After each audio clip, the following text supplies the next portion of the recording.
The job paid $42 an hour, which was about 3 times what overnight security usually pays in this part of the state.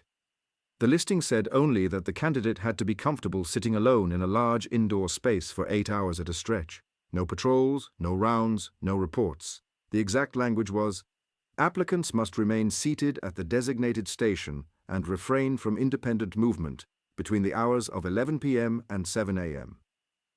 I read that line maybe 10 times before I applied. I thought it was a typo.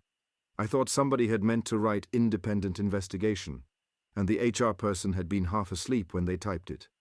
I learned later that they meant exactly what they wrote, and that the reason they meant it had nothing to do with security in any sense I would have recognized. I'll tell you up front that on the night this story ends, at 3 in the morning, every store in a mall that has been closed since 2017 turned its lights on at the same time, and something that knew my daughter's name walked down the central concourse to where I was sitting and asked me to ring up its purchases. I'll tell you that, so you know where we're going. The trick of this job, I learned, is that knowing where you're going does not save you. The rules save you. The rules, and the chair, and the discipline of staying in it.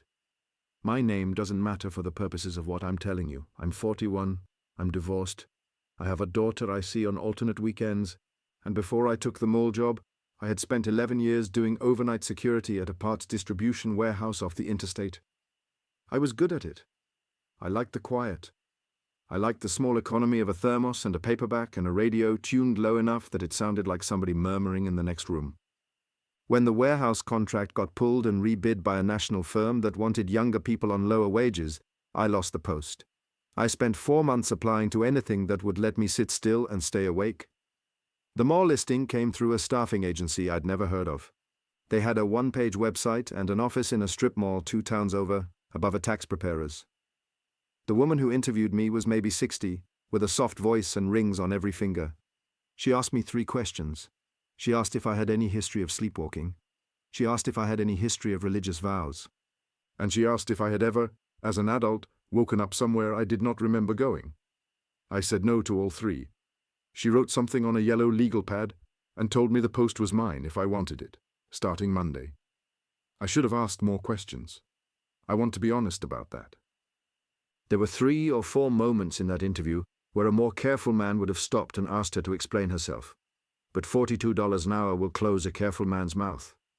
So I signed the paperwork, and I took the post, and I drove home thinking about how I was going to catch up on my daughter's dental bills. The mall itself is called Crestmark Galleria. If you don't live in this part of the country, you've never heard of it, but if you grew up around here, you remember it. 2 stories, anchored on the north end by a department store that closed in 2009, and on the south end by a movie theater that closed in 2014. In between, there were about 90 retail spaces, a food court built around a dry fountain, and a glass atrium with a skylight that leaked when it rained hard. The mall officially shut its doors in 2017. The property has been in some kind of legal limbo ever since. There's a holding company that owns it, and there's a management company that maintains it, and somewhere above both of them, there's a trust I was never able to find a clean name for. The lights still work. The HVAC still runs at a reduced setting. The fire suppression is inspected twice a year. Somebody is paying the bills, and somebody wants the building kept exactly the way it was on the day it closed. My station was a folding chair and a card table set up in the dry fountain. The fountain itself was a shallow, tiled basin, maybe 20 feet across, with a stepped centerpiece that had once supported a sculpture of 3 leaping fish. The fish were gone. The basin had been swept clean. Someone had placed my chair on the lowest tier, facing south, so that I had a clear line of sight down the central concourse to the boarded-up theater. Behind me, to the north, the concourse stretched the other way toward the gated department store. To my left, east. To my right, west. 4 directions. 4 hallways of dark storefronts with their security grates pulled down and their interior lights off. On my first night, the supervisor met me at the service entrance and walked me to the fountain. He was a thin man in his 50s named Powell, who wore a maintenance uniform with no name patch. He showed me the chair. He showed me the table. He showed me the small cooler I was permitted to bring. He showed me the thermos rule, which was that I could bring 1 thermos and 1 thermos only, and that I was to drink from it slowly. He told me the bathroom I could use was the one nearest the fountain, the women's restroom on the east hallway, because the men's room on that hallway had a plumbing issue that had never been fixed. He told me not to use any other restroom in the building under any circumstances. I asked why. He said the others weren't on the cleaning rotation. I said that didn't seem like a real reason. He looked at me for a long moment and said, "It's the reason you're getting." Then he gave me the rules. There were 6 of them, written on an index card laminated in clear plastic.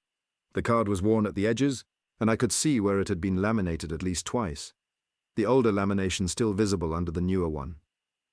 The rules were typed in a font that looked like it had come off a typewriter, not a printer. 1. Remain seated at the station between the hours of 11 p.m. and 7 a.m., except to use the designated restroom. 2. Do not turn your head to follow sounds. If you must look, turn your entire body. 3. If a store's interior lights come on, do not approach. Do not look directly into the storefront. Note the time and the store name on the log sheet provided. 4. If you hear music from the food court, do not eat anything you brought with you for the remainder of the shift. 5. If you are addressed by name by anyone other than the supervisor, do not respond, do not turn, continue your shift as if you have heard nothing. 6. At no point are you to walk north of the fountain after 1 in the morning. I read the card twice.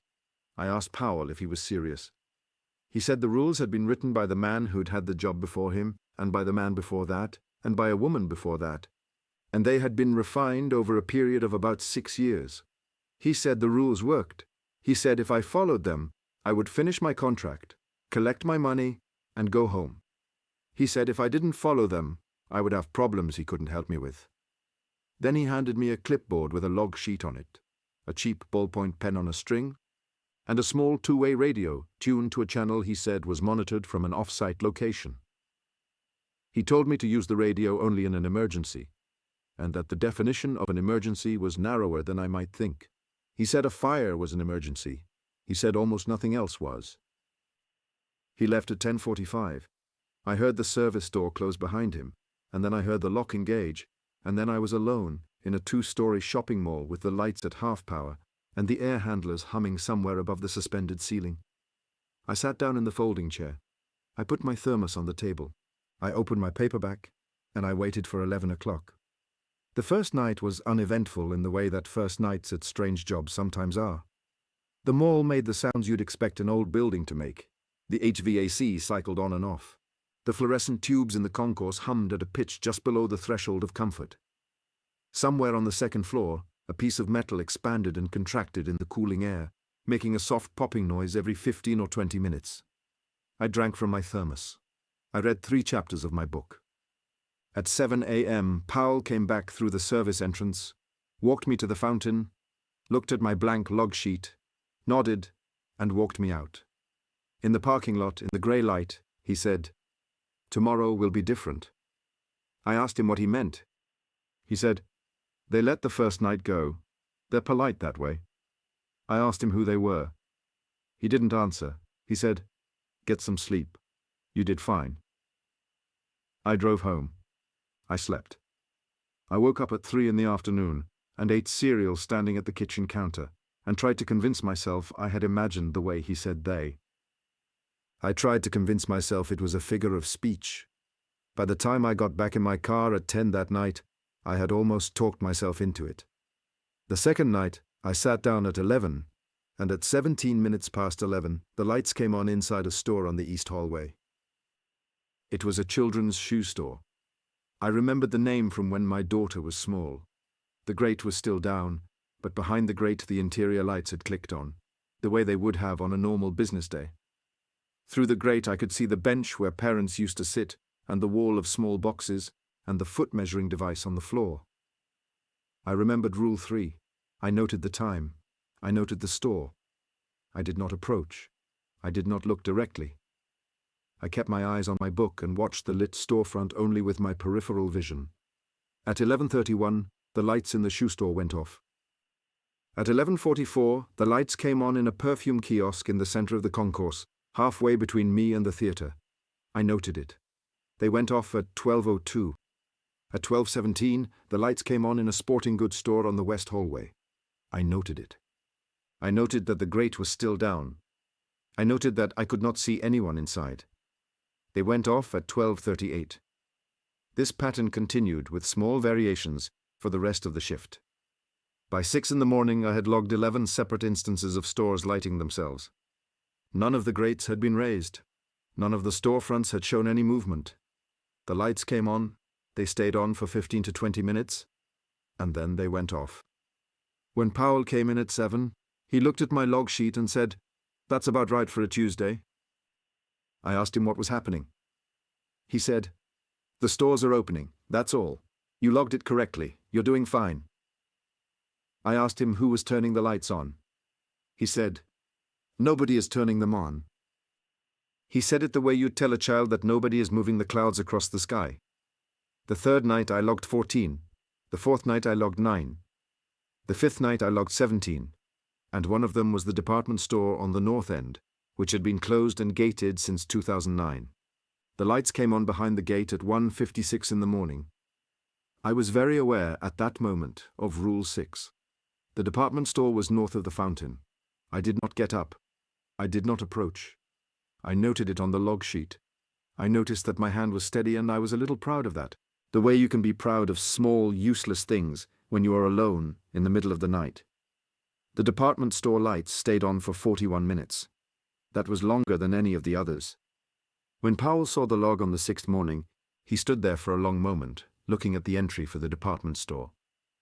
Then he said, "That hasn't happened in about a year." I asked him what it meant. He said, "It means somebody's getting ready." I asked him to explain. He said, "I'd rather not yet. Get through your first 2 weeks, and then we'll talk. I want to tell you about those 2 weeks, because they're when the rules started to make sense to me. Once they made sense, I couldn't unsee the system underneath them." On the 8th night, a Monday, I heard music from the food court. It was very faint at first. I thought it was the HVAC, the way the ducts sometimes carry sounds from other parts of a building and warp them into something that sounds almost like a melody. But the longer I listened, the more clearly I could hear it, and it was not the HVAC. It was a song I half recognized, something with strings, something that had been on the radio when I was maybe 19 or 20. It was coming from the food court, which was on the 2nd floor, accessible by an escalator about 100 feet north of the fountain. I remembered Rule 4. I remembered Rule 6. I did not get up. I did not go north. I put my paperback down on the table, and I did not touch my thermos for the rest of the shift. I did not eat the sandwich in my cooler. I did not chew the gum in my pocket. I sat in the chair, and I did not put anything into my mouth, and I listened to the music play for what I would later determine was 3 hours and 11 minutes. Then it stopped, and there was silence, and at 6 a.m., the HVAC kicked into its morning cycle, and I knew I had made it through. When Powell came in, I told him about the music. I asked him why the rule said I shouldn't eat. He thought for a while. Then he said, "Because what's in the food court will smell what you brought. And if it smells what you brought, it will remember you brought it. And if it remembers you, it will come looking for you the next time you're here." I said, "Come looking for me, where?" He said, "Wherever you are. It doesn't have to be in the building." I sat with that for a few seconds. Then I asked him what was in the food court. He said, "I don't know exactly. The man who wrote that rule wouldn't say. He just said he'd seen it once, on his 2nd year, and he'd never eaten anything from his cooler again for the rest of his contract. He retired in 2019. He's still alive, as far as I know. He lives in Florida now." I asked Powell if I could talk to him. Powell said, "He doesn't take calls about the mall. He made that very clear when he left." That afternoon, instead of sleeping, I sat at my kitchen table and tried to map what I knew. I drew the mall on a piece of printer paper. I marked the fountain. I marked the 4 hallways. I marked the food court on the upper level, north of the fountain. I marked the department store on the north end. I marked the theater on the south end. And I started putting little numbers next to each store that had lit itself during my shifts. The pattern was not obvious at first, but when I had about 40 data points, it started to clarify. The stores were not lighting themselves at random. They were lighting themselves in sequence, in a rough counterclockwise arc, starting from the east hallway, moving through the south concourse near the theater, sweeping up the west hallway, and ending somewhere on the north end.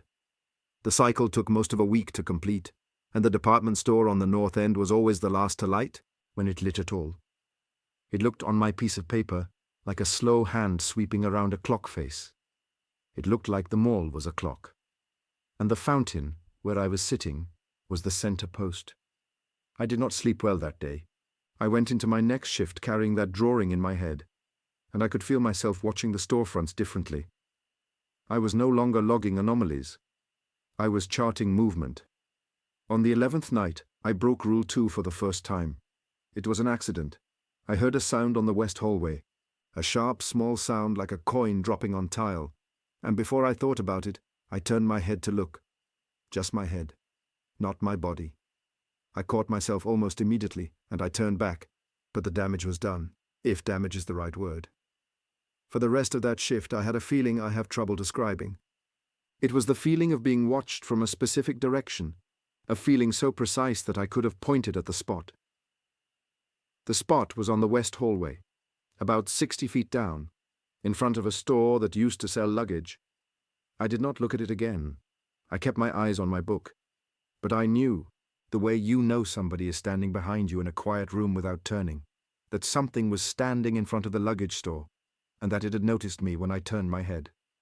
When the lights came on inside the luggage store at 4:18 that morning, it was the first time the lighting cycle had skipped backward. The luggage store was on the wrong side of the sequence. It was out of order. I noted it on the log. I noted the deviation in the margin. I noted the time of my head turn, 12:36, and I drew a line from that entry to the luggage store entry because I knew, without being told, that one had caused the other. When Powell saw the log the next morning, he didn't say anything for a while. Then he said, "You turned your head." I said, "Just once, just a little." He said, "Once is enough. It knows where you are now. It didn't before." I asked him what it was. He sat down on the edge of the fountain. He looked tired. He said, "All right. You've earned it. I told you we'd talk after 2 weeks. Here it is." He said, "I don't have a name for it. The woman who had the job in the early days, before my time, she called it the customer. That's the only name I've heard anybody use." I asked him why she called it that. He said, "Because it shops." He said this in a flat, tired voice, like a man explaining a recurring plumbing problem. He said, "It goes from store to store. It looks at things, it picks things up and puts them down. It has preferences. It comes back to certain stores more than others. The lights are how we know where it is. The stores light up because it's inside them. That's all the lights are. They're not coming on, they're already on, in whatever way the customer sees. We're just allowed to see it for a little while, when the customer is there." I said, "Then why am I here? Why does anybody need to sit in the fountain?" He looked at me for a long time. Then he said, "Because if nobody's sitting in the fountain, the customer comes looking for the cashier." I asked him what that meant. He said, "Every store needs a cashier. Every shopper expects to pay. If there's no cashier at the register, the shopper goes looking for one. The fountain is the register. You're the cashier. As long as you sit there, the customer knows where to come when it's ready to pay. As long as it knows where to come, it doesn't have to walk through the building looking." I said, "And if it walks through the building looking?" He said, "Then it finds you anyway. But it finds you in a store. And once it finds you in a store, you become part of the store's inventory. That's what the woman in the early days said. I don't know if that's literally true. I know that 2 of the people who had this job before the rules were written are not findable anymore. Their families were paid out. The paperwork was clean, but they're not findable." He was quiet for a moment. Then he said, "The rules are what keep the transaction simple. You stay at the register. The customer shops.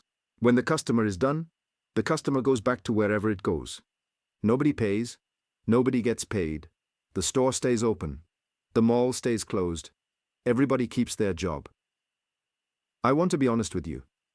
After that conversation, I thought about quitting. I sat in my car in the parking lot of a diner the next morning, and I drank coffee until my hands stopped shaking. And I thought about driving to the staffing agency and handing in the laminated card and walking away. The money was good, but it was not that good. I had savings. I had a daughter. I had a life that was small but real. I did not quit. I want to tell you it was because I was brave, or because I felt some duty to the job. The truth is that I had turned my head on the 11th night, and the customer had noticed me, and I was afraid that if I left the fountain, the customer would come looking for the cashier and not find one, and then it would come looking for me at home. I asked Powell the next time I saw him whether quitting was an option. He said it was. He said people had quit. He said the contract had a clean termination clause. He said the staffing agency would not pursue me. I asked him what happened to the people who had quit after the customer noticed them. He said, "I'm not allowed to tell you that. I can tell you that the people who quit before the customer noticed them are fine. They live normal lives. Some of them work other security jobs. One of them runs a hardware store about 90 miles from here. They're fine." I asked him how many people had quit after the customer noticed them. He said, 3 in the time I've been involved. I asked him where they were now. He said, "I'm not allowed to tell you that." I went back to work the next night. In the 3rd week, the deviations began to multiply. It didn't happen all at once. It happened the way bad weather happens, a degree at a time, until one evening you look up and realize the sky has changed. The stores started lighting themselves in pairs, 2 at a time, sometimes on opposite sides of the mall. The lighting cycles got faster. The intervals between lit stores shrank from 15 minutes to 10, and then to 7.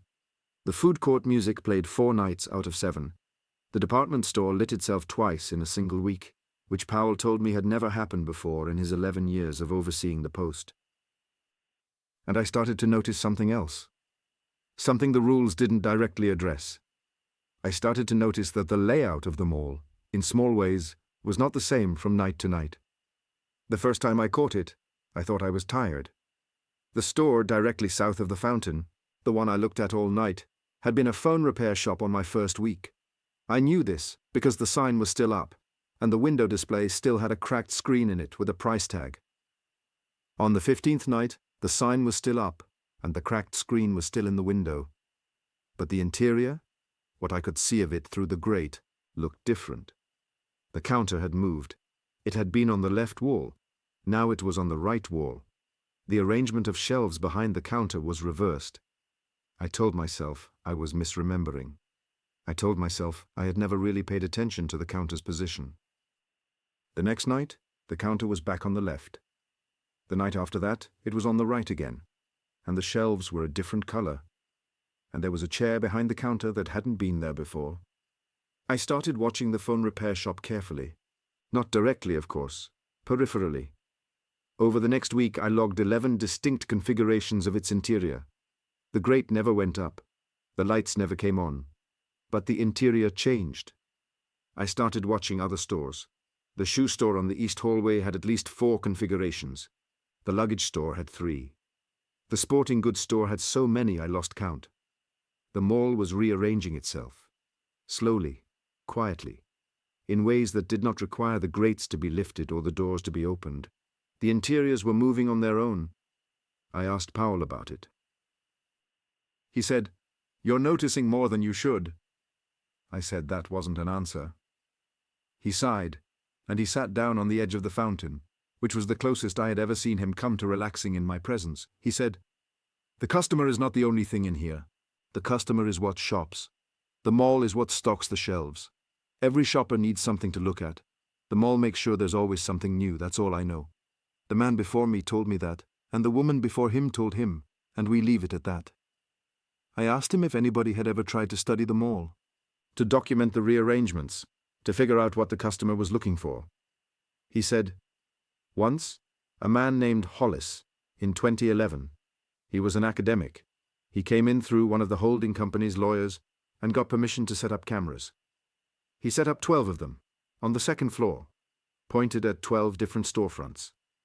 He ran them for a month. I asked what happened. He said, on the 12th night of the month, every camera recorded its own storefront perfectly for 7 hours and 59 minutes. At the 8-hour mark, every camera recorded 1 minute of identical footage. The same store, the same angle, the same lighting, all 12 cameras showed the same store at the same minute. The store wasn't on the 2nd floor, it wasn't even in the mall. It was a store that had been demolished in 1994, in a different mall, in a different state. Hollis recognized it because he had worked there as a teenager. I said, "How did he know it was that store?" Powell said, "Because he was in the footage, behind the counter, as a teenager, ringing somebody up." I asked what happened to Hollis. Powell said, "He finished his study. He published nothing. He sent the holding company a letter saying he was withdrawing from the project for personal reasons. He died in 2014, of natural causes, in his home. The cameras and the footage went into a storage room in the management office. I've seen the boxes. I've never opened them. I'm not going to." I sat with that. Then I said, "Why are you telling me this?" He said, "Because you're going to ask. They all ask, eventually, the ones who notice the rearranging. And the man before me told me that if you don't give them something, they start looking on their own, and looking is worse than knowing." I worked the post for 12 more nights after that conversation. The lighting cycles kept accelerating. The rearrangements kept happening. The food court music played every other shift, sometimes for the whole night. And I kept my mouth shut and my cooler closed. The customer, whatever the customer was, did not come to the fountain. But I could feel the building tightening around me, the way a room feels just before a thunderstorm breaks. I want to tell you about the night the customer came to the fountain. It was a Thursday, the 23rd night of my contract. I had been sitting at the station for about 4 hours. The lighting cycle had been unusually quiet. Only 3 stores had lit themselves all evening, all on the south end, all near the theater. The food court had been silent. The HVAC was running normally. I remember thinking in the back of my head that the quiet felt wrong.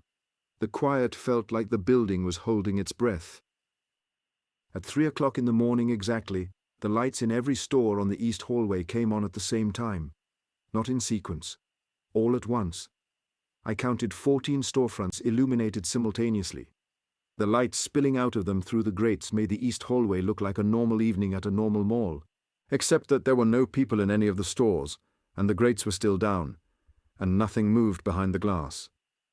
2 minutes later, the west hallway did the same thing. 2 minutes after that, the south concourse did the same thing, including the theater, whose marquee lights came on for the first time in 9 years. The marquee was blank.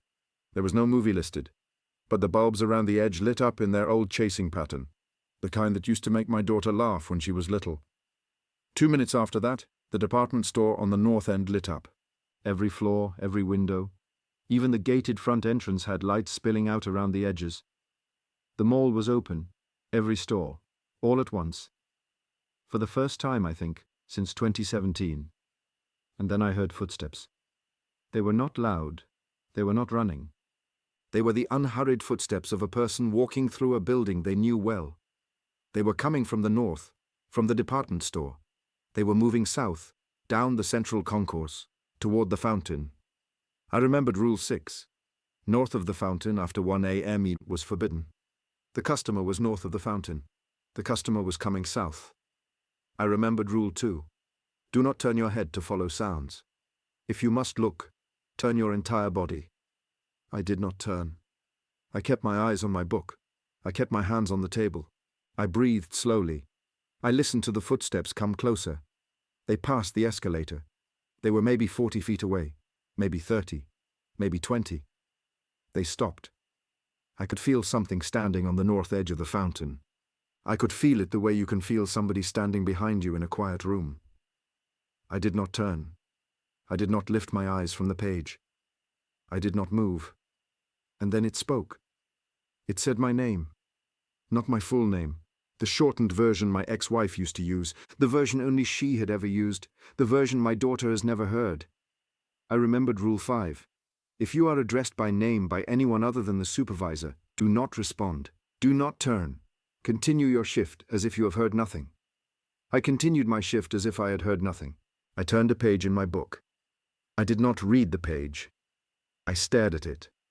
I felt my heart in my throat, and I felt the muscles in my neck locking up from not turning. And I felt the customer standing on the north edge of the fountain about 12 feet behind me, and I felt the customer watching me. It said my name again, the same shortened version. It said, I'm ready. I did not respond. I turned another page. It said, I'm ready to pay. I did not respond. There was a long silence. I do not know how long. It might have been a minute. It might have been 10. My watch was on the table and I did not look at it. Then the footsteps started again. They went around the fountain. They went around me. They passed within about 6 feet of my chair on the east side, and I could see on the very far edge of my vision a shape. I'm not going to describe it in detail. I do not trust my memory of it, and I do not want to put a description of it into your head. I will say only that it was roughly the height of an adult man, that it was carrying something folded across one arm, and that the something looked in my peripheral vision like a small folded stack of clothes from the children's shoe store.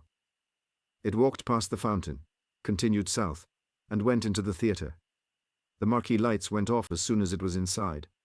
The east hallway lights went off. The west hallway lights went off. The south concourse lights went off.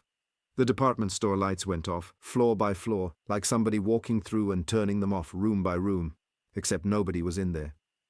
By 3:21 a.m., the mall was dark again, except for the dim half-power concourse lights that had been on the whole time. I sat in the fountain until 7 a.m. I did not move except to breathe. I did not drink from my thermos. I did not turn a page. When Powell came in at 7, he looked at my face, and then he looked at the log sheet, and then he sat down on the edge of the fountain across from me. He said, "It came to the register." I said, "Yes." He said, "It asked to pay." I said, "Yes." He said, "You didn't respond." I said, "Yes." He was quiet for a long time. Then he said, "Then you did your job."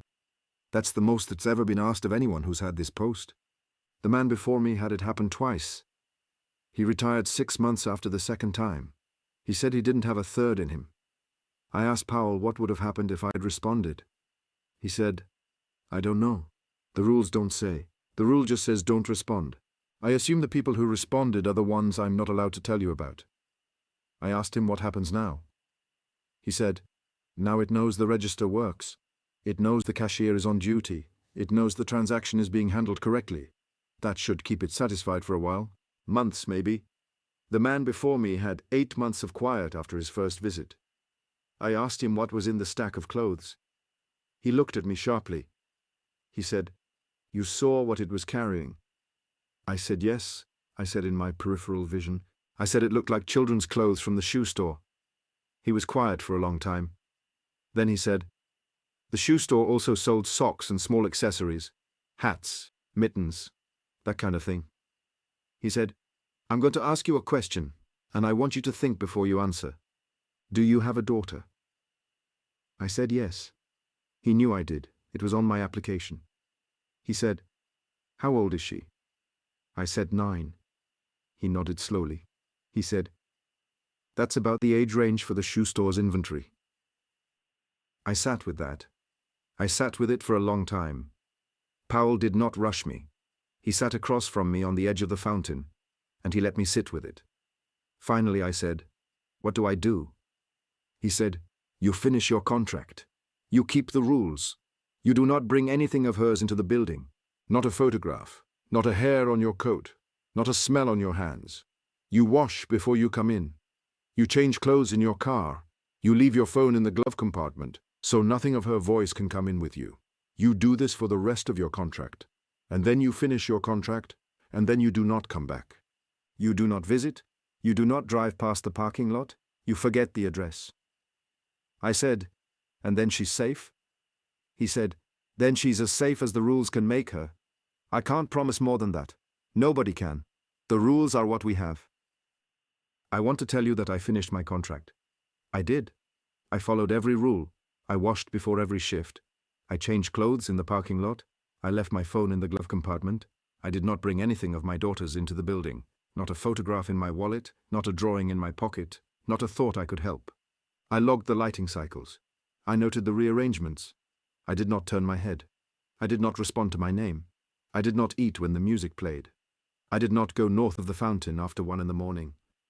And for 4 months, the customer did not come south of the escalator. The lights still came on in the stores. The interiors still rearranged themselves. The music still played sometimes in the food court. The marquee on the theater lit up twice more during my time. But the customer kept its distance, and I kept mine, and we made it through. On my last night, Powell came in early. He brought a thermos of his own and 2 paper cups, and he sat with me from 10 until 11. He told me about the man who would take the post after me. The man's name was Reyes. He had been a corrections officer. He was 46. He had no children. He had no current partners. He had no living parents. He had nothing in his life that the customer could use to identify him by anything other than his presence in the chair. Powell said this was the new preference. The staffing agency, he said, had quietly stopped hiring people with young children. They had not stopped hiring me, he reminded me, because I had been hired before the policy changed. He said he was sorry. He said he hadn't known when he brought me on. I asked him why he was telling me about Reyes. He said, because you should know that the post will be staffed after you leave. The register will be manned. The customer will have somebody to come to. It will not come looking for you. As long as the chair has somebody in it, the chair is where it goes. I asked him what happens if the chair is ever empty. He said, then the customer goes shopping in a wider sense. I don't know exactly what that means. I don't want to know. I will tell you that the staffing agency has a list of backup contractors. The list is long, the list goes deep. The chair will never be empty for more than 1 night in a row. I have been assured of this by people who would know. He poured me a cup from his thermos. It was bourbon. He said, 1 drink, you're off the clock. We drank. We did not talk for a while. The mall was very quiet around us. The HVAC cycled. The fluorescents hummed. At 11, I started my last shift. Powell sat with me for the first hour, which was technically against the rules. But I think we both knew that rule was for me, not for him. He left at midnight. He shook my hand at the service door. He said, I'll see you in the morning. Don't bring her into this. Not even by thinking about her too hard. Not tonight. I tried. I sat in the chair, and I read my book, and I drank from my thermos, and I tried not to think about my daughter. I am here to tell you that I failed. You cannot tell a man not to think about his child. The harder you try not to think about her, the more clearly she stands in your mind. I sat in the fountain, and I thought about her birthday party from the year before, and I thought about her front teeth growing in crooked, and I thought about her laugh, and I thought about her small, careful handwriting on the cards she made me. The longer I sat there, the more she filled my head, and I knew, with the clean certainty you get in the middle of the night when you are too tired to lie to yourself, that the customer would know she was in my head. At 3 o'clock, the east hallway lit up. All of it. Every store. The west hallway followed, then the south concourse, then the department store, floor by floor. The footsteps started in the north. They came down the central concourse, slow, unhurried. They got to the escalator. They got past the escalator, 30 feet, 20 feet, 12 feet. They stopped. The customer said my name, the shortened version. I did not respond. I turned a page. The customer said, I'm ready. I did not respond. The customer said, I'm ready to pay. I did not respond. There was a silence. Then the customer said my daughter's name. Not the version her mother uses, not the version her friends use. The private version. The one I use when she has fallen asleep in the car and I am carrying her into the house. The one I have never said out loud in the presence of any adult, including her mother, because it is mine and it is hers, and it is for those moments only. I want to tell you I followed the rule. I want to tell you I did not respond. I want to tell you I turned a page in my book and stared at it and breathed slowly and did the job. I turned my body in the chair. I did it slowly, the way Rule 2 allows, my entire body and not just my head. I looked fully and directly at the thing standing on the north edge of the dry fountain. I am not going to describe it. I told you I would not. I think it matters that some shapes stay in the heads of the people who saw them and do not move into the heads of strangers. I will tell you only that it was holding the stack of small clothes from the shoe store. I will tell you that on top of the stack, folded neatly, was a small wool hat in a color my daughter has always liked. I will tell you that it extended the stack toward me, across the fountain, the way a customer at a register extends their items to be rung up. It said my daughter's private name again, softly, patiently, the way you address a cashier who is taking too long. I do not remember exactly what I did next. I remember standing up, I remember that the chair fell over behind me.